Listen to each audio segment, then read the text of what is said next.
Nostalgia Abu Dhabi school വിദ്യാർത്ഥികൾക്കായി ചിത്രരചനാ മത്സരം സംഘടിപ്പിച്ചു. മുസഫ ക്യാപിറ്റൽ മാളിൽ നടന്ന മത്സരത്തിൽ UAE-യിലെ വിവിധ എമിറേറ്റുകളിൽ നിന്നുള്ള 1500ഓളം വിദ്യാർത്ഥികൾ പങ്കെടുത്തു.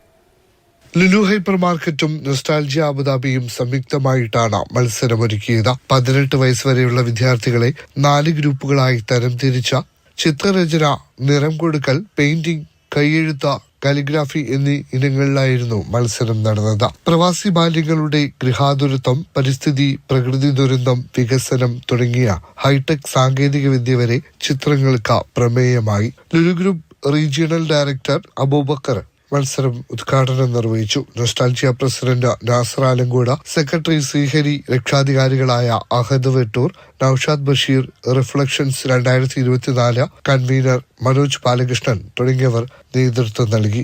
ഏറ്റവും കൂടുതൽ സമ്മാനങ്ങൾ നേടിയതിന് ഇന്ത്യൻ സ്കൂൾ അൽവദ്ബയ്ക്കും, കൂടുതൽ മത്സരാർത്ഥികളെ പങ്കെടുപ്പിച്ചതിന് Sunrise English private school, model school Abu Dhabi, Bright Riders എന്നിവയ്ക്കും പ്രത്യേക പുരസ്കാരങ്ങൾ നൽകി. മത്സര ഭാഗമായി മെന്റലിസ്റ്റ് അനന്തുവിന്റെ ലൈവ് ഷോയും സംഗീത പരിപാടികളും അരങ്ങേറി.